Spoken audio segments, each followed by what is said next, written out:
The way Vandy plays Vanderbilt defense? plays defense. I mean, it's always a knockout, drag out when we go there and play.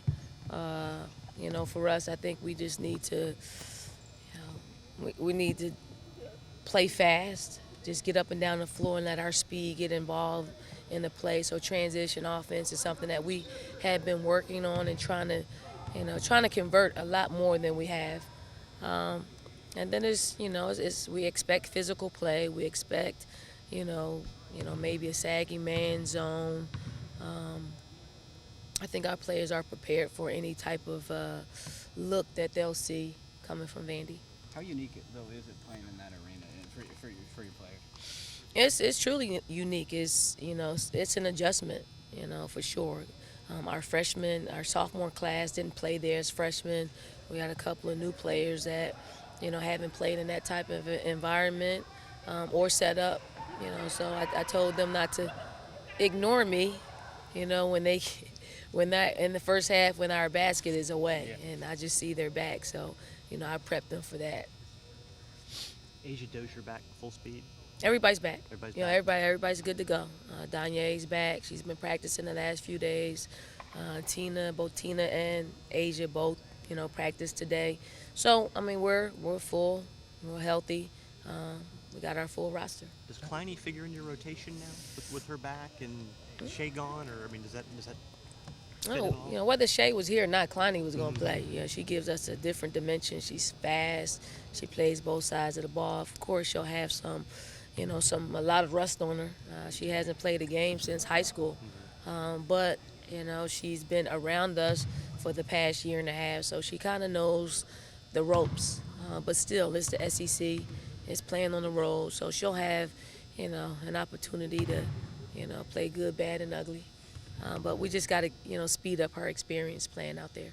You always learn more about your team in its first conference game on the road of the year in terms of how they handle different environments and things like that, and what you can expect from your leadership as well, those situations. Road or at home, you learn a lot about your team every time they step on the floor, especially this particular basketball team, where you know, we've played great at times. Um, you know, we played subpar at times. We played ugly sometimes. So I guess playing a true road conference game, and it's late too. So we got all the kinds of things that we have to adjust to. So we'll see where they are. They're focused though. They've been focused for the past couple of days practicing. So, obviously you're gonna play like you practice. So hopefully that will be what it will be tomorrow night. You guys ever talk about the dominance you guys have had over the SEC going into the conference play and continuing it as each game comes along and say, hey, we're the ones to beat. Keep the foot on the gas pedal. No, I mean it's a different team. Although a lot of the players that are on the team, the seniors, have been a part of the success of our team in this conference. But you can't take for granted playing each game. Playing the game that's on that's on tap. But for this team, we just try to focus on us, focus on getting better as a unit. This particular team this year. Khadijah was on the radio the other night talking about how the four seniors have kind of each taken different facets of that leadership role Elisa filled last year. Is that something they did on their own? Is that something you encouraged them to do? I mean, does that just happen naturally? Well, it happens naturally. When you've been here and you've been under our system, you know what to expect. You know what looks good, what looks right, what doesn't look right, what sounds right, what feels right, and they just play off of that, and barring the rules, they have that feeling that of what success looks like, and they lead in that way. You can't fill the void of someone like a Lisa Welch with how she did it. So they are doing it by committee, and they're doing a really good job of it. Has that been at all difficult for any of them to sort of take on maybe a role different than what they've had in the past? No, I don't. They are who they are. Mm-hmm. Just because you're a captain or just because you move into a leadership role, it's who you are. When it's all said and done, you're going to lead like your personality is, Mm-hmm. and for them is different.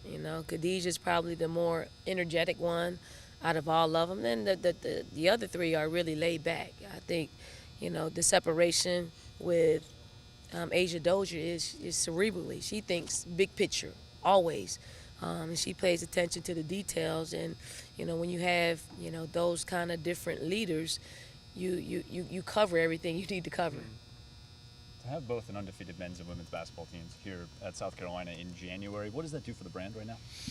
I think it's a great thing. It's a point where we've worked hard.